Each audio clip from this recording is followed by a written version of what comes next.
The following transactions are experienced by Shafiq's washing during October 2019 অর্থাৎ Shafiq washing কোম্পানির October মাসে 2019 সালে নিম্নোক্ত তথ্যাবলী সংগঠিত হয়। 2019 October 1 Shafiq invested Taka 20,000 cash to start a new car washing business. October 4 the business borrowed Taka 4,000 from a bank and note payable was signed. October 6 car wash equipment costing Taka 10,000 was purchased for Taka 5,000 cash and note payable of Taka 5,000. October 8 supplies costing Taka 2,000 are purchased on account.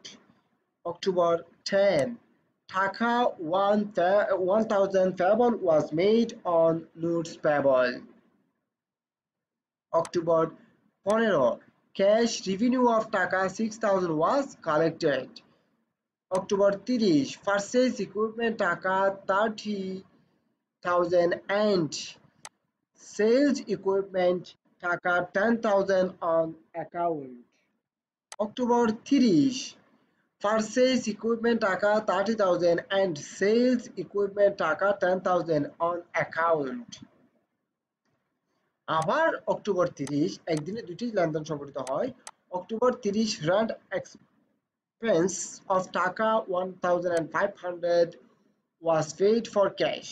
Required বা করণীয় prepare a summary of transactions showing their effects on accounting equation and showing the proof of accounting equation. অর্থাৎ করণীয়ের মধ্যে দুটি করণীয়, একটাতে বলা হয়েছে নিম্নোক্ত তথ্যাবলী নিয়ে হিসাব বিজ্ঞানের সমীকরণে কি প্রভাব ফেলেছে তার একটি সামারি তৈরি করো। আবার বলা হয়েছে showing the proof of accounting equation অর্থাৎ হিসাব বিজ্ঞানের সমীকরণটি প্রমাণ করে দেখাও। প্রদত্ত প্রশ্নটির আলোকে আমরা এখন সমাধান করব।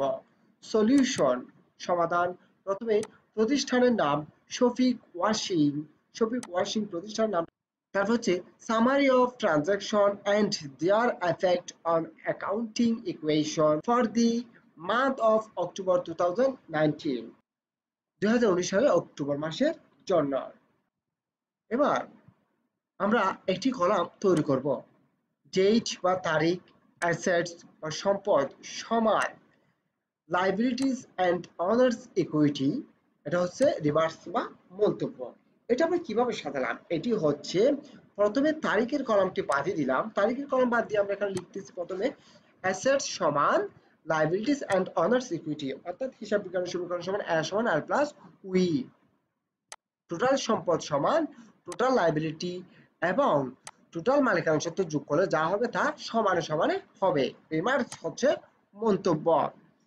এবার আমরা প্রশ্ন থেকে দেখে 2019 সালটি বসালাম, অক্টোবরের 1 তারিখও বসালাম। এবার একটা ক্যাশের কলাম করলাম, একটা ক্যাপিটালের কলাম করলাম। এবার আমরা প্রদত্ত প্রশ্নে কি বলা হয়েছে সেটি দেখি। অক্টোবর 1 বলা হয়েছে শফিক ইনভেস্টেড টাকা 20,000 cash to start a new car washing business অর্থাৎ শফিক নগদে বিনিয়োগ করেছে 20,000 টাকা যা তার নতুন ব্যবসায় শুরু করার জন্য, যেটা হচ্ছে প্রারম্ভিক মূলধন। অর্থাৎ নগদ টাকা প্রারম্ভিক মূলধনে যাবে হচ্ছে নগদান হিসাব ডেবিট, মূলধন হিসাব ক্রেডিট। অর্থাৎ নগদ টাকা সেজন্য ক্যাশ ডেবিট, মূলধন সেজন্য মূলধন ক্রেডিট। নগদে বৃদ্ধি পেয়েছে, নগদে বসা দিলাম, মূলধন বৃদ্ধি পেয়েছে, মূলধনে দিয়ে দিলাম। এটি রিমার্ক বা মন্তব্যের করে আসবে। যদি মূলধনের কলামে এই মূলধনের কলামে যদি কোনো টাকা আসে বসে, ওই টাকাটি কি কারণে এসেছে সেটি আমরা সংক্ষিপ্ত আকারে লিখে দেব। এটি হচ্ছে ইনিশিয়াল ইনভেস্টমেন্ট অর্থাৎ প্রারম্ভিক বিনিয়োগের কারণে এই 20,000 টাকাটা মূলধনের মধ্যে বসেছে। আমাদের 1 নাম্বারটি শেষ। এবার হচ্ছে অক্টোবর 4,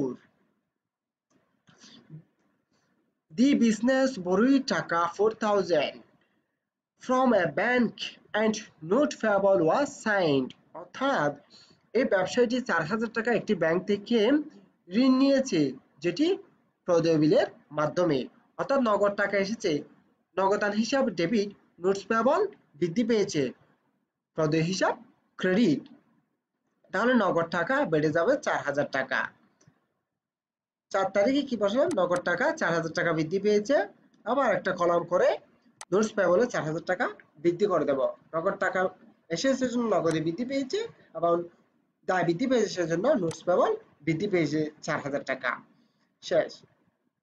আবার হচ্ছে October 6, car wash equipment costing টাকা 10,000, কার ধোয়ার জন্য বা পরিষ্কার করার জন্য একটি যন্ত্রপাতি ক্রয় করা হয়েছে যার মূল্য হচ্ছে 10,000 টাকা, was purchased for টাকা 5,000 cash and notes payable 5,000, অর্থাৎ একটি কার ওয়াশিং এর জন্য যন্ত্রপাতি ক্রয় করা হচ্ছে যার মূল্য হচ্ছে 10,000 টাকা, অর্থাৎ ইকুইপমেন্ট 10,000 টাকার বৃদ্ধি পেয়েছে।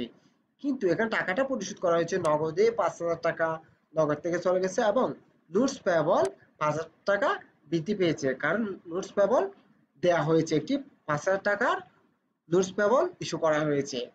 এবার আমরা এখানে লিখব 6 তারিখ। 6 তারিখে এসে অক্টোবর 6 তারিখে এসে নগদ থেকে 5,000 টাকা চলে গেছে, সেজন্য নগদ থেকে 5,000 টাকা বিয়োগ করে দিলাম। আবার হচ্ছে 10,000 টাকা আমার ইকুইপমেন্ট বৃদ্ধি পেয়েছে, সেজন্য একটা ইকুইপমেন্ট কলাম করে 10,000 টাকা বাড়িয়ে দিব। আর 5,000 টাকা হচ্ছে আমার নোটস পেয়েবল বৃদ্ধি পেয়েছে, সেজন্য 5,000 টাকা নোটস পেয়েবলে বাড়াই দেব। অর্থাৎ একটি লেনদেন 3টি কলাম প্রভাবিত করেছে। এখানে বলা হয়েছিল, প্রশ্নে বলা হয়েছিল, একটি 10,000 টাকা দামের কার ওয়াশিং এর জন্য যন্ত্রপাতি ক্রয় করা হয়েছে 10,000 টাকা, যার মূল্য পরিশোধ করা হয়েছে 5,000 টাকা নগদে আর 5,000 টাকা নোটস পেয়েবলের মাধ্যমে, সেজন্য ইকুইপমেন্ট বা যন্ত্রপাতি বৃদ্ধি পেয়েছে 10,000 টাকা, নগদ থেকে চলে গেছে 5,000 টাকা, আবার প্রদেয় বিল বৃদ্ধি পেয়েছে 5,000 টাকা। আশা করি 6 নাম্বার শেষ, 6 তারিখ শেষ। আবার হচ্ছে অক্টোবর 8, সাপ্লাইজ কস্টিং টাকা 2,000 ওয়ার পারচেজ অন অ্যাকাউন্ট, অর্থাৎ সাপ্লাইজ ক্রয় করা হয়েছে 2,000 টাকা যা বাকিতে, সেটার জন্য হবে যাবে হবে supplies account debit, accounts payable credit, অর্থাৎ সাপ্লাইজ ডেবিট, পাওনাদার হিসাব ক্রেডিট। সাপ্লাইসের জন্য একটি কলাম করব। 8 তারিখে এসে সাপ্লাইসের করে 2,000 টাকা বৃদ্ধি পেয়েছে, আমার সাপ্লাইস সম্পদ বৃদ্ধি পেয়েছে 2,000 টাকা, এবং যার কারণে বাকিতে ক্রয় করেছি 2,000 টাকা, পাওনাদার বৃদ্ধি পেয়েছে, পাওনাদারের করে 2,000 টাকা বসিয়ে দিলাম। আমার 8 নাম্বার শেষ। এবার হচ্ছে অক্টোবর 10, টাকা 1,000 payable was made on notes payable, অর্থাৎ 10 তারিখ এসে অক্টোবরের 10 তারিখে এসে নোটস পেয়েবলকে 1,000 টাকা পরিশোধ করা হয়েছে, যা নগদ টাকা চলে গেছে, নোটস পেয়েবল কমে গেছে। তাহলে 10 তারিখে এসে নগদ থেকে 1,000 টাকা বিয়োগ করে দেব, এবং নোটস পেয়েবল বা প্রদেয় বিল থেকে 1,000 টাকা বিয়োগ করে দেব, কারণ পরিশোধ করা হয়েছে নগদ থেকে প্রদেয় হিসাব পরিশোধ করা হয়েছে, সেজন্য নগদ টাকা 1,000 টাকা দিয়ে দিচ্ছি, বিয়োগ হবে এখান থেকে প্রদেয় হিসাব 1,000 টাকা হ্রাস পাওয়ার, সেজন্য বিয়োগ হবে। 10 তারিখ শেষ।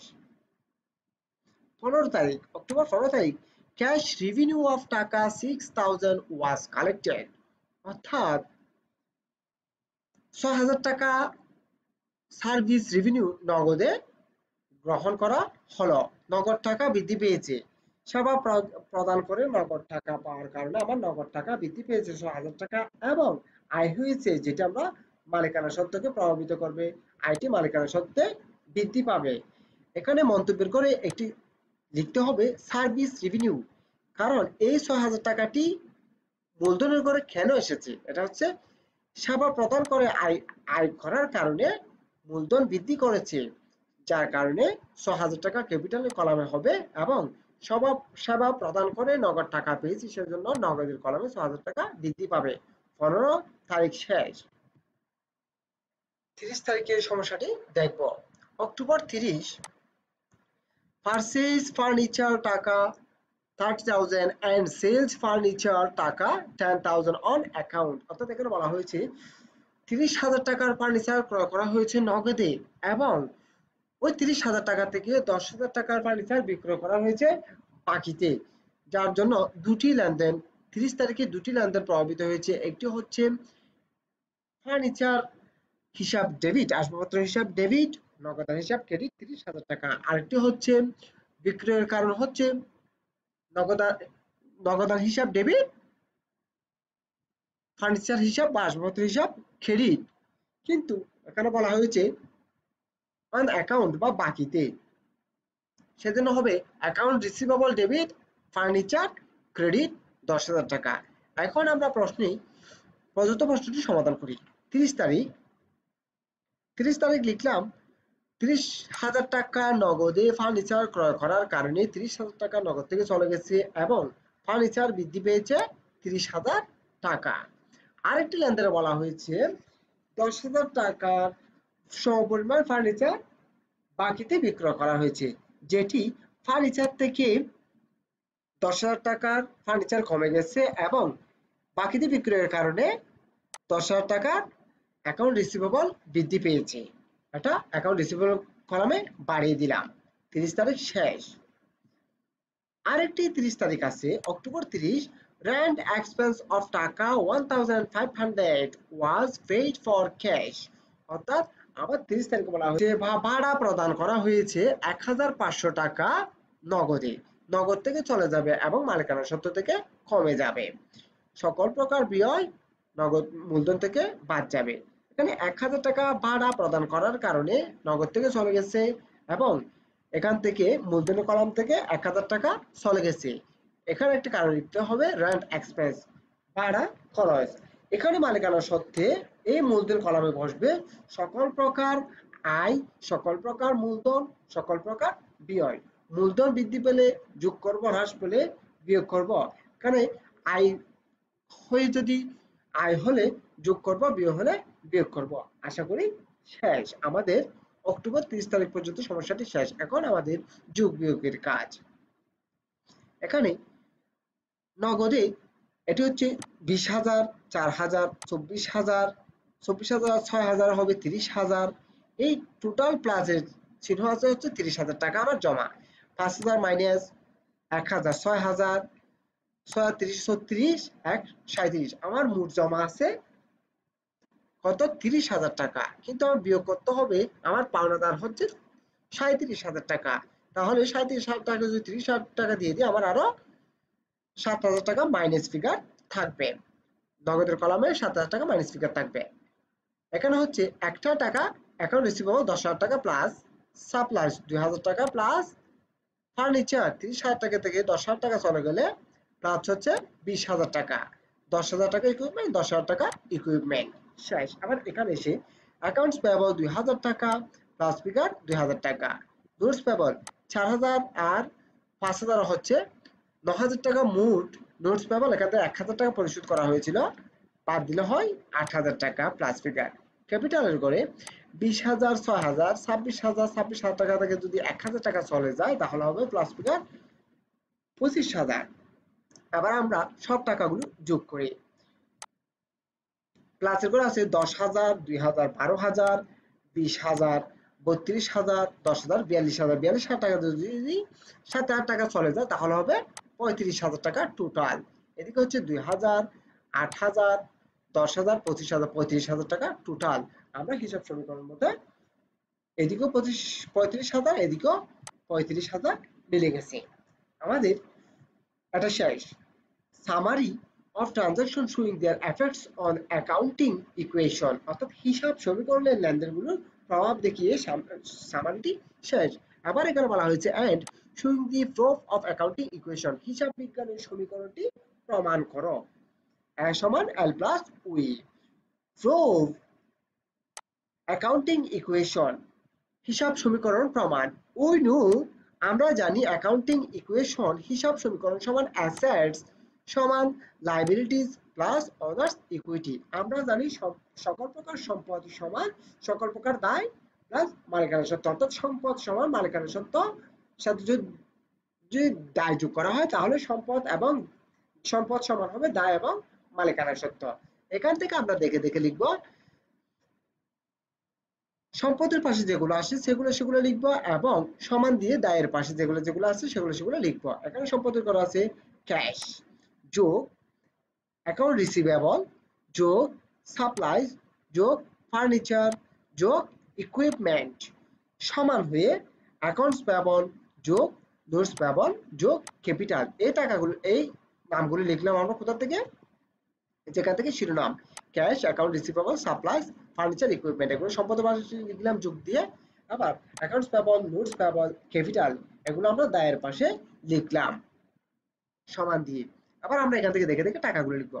ক্যাশে আছে -৭,০০০, অ্যাকাউন্ট রিসিভেবল আছে প্লাস 10,০০০, সাপ্লাইস আছে প্লাস 2,০০০, ফার্নিচার আছে প্লাস 20,০০০, ইকুইপমেন্ট আছে প্লাস 10,০০০। এই যে সমানটা এখানে লিখলাম, সমান দিয়ে অ্যাকাউন্টস পেয়েবল বা পাওনাদার আছে 2,০০০, নোটস পেয়েবল আছে 8,০০০, মূলধন আছে 25,০০০ বা ক্যাপিটাল আছে 25,০০০। তাহলে এই সবগুলা যোগ বিয়োগ করার পরে হচ্ছে আমার 35,০০০ সমান, এই তিনটা যোগ বিয়োগ করার পরে হচ্ছে আমার 35,০০০। অর্থাৎ এই যে হিসাব সমীকরণ এল সমান এল প্লাস উই, এটি প্রমাণ করতে বলা হয়েছে, আমাদের প্রমাণিত হয়ে গেছে। সকল প্রকার সম্পদ যোগ করলে সকল প্রকার দায় এবং মালিকানা সত্ত্ব সমান সমান হয়েছে।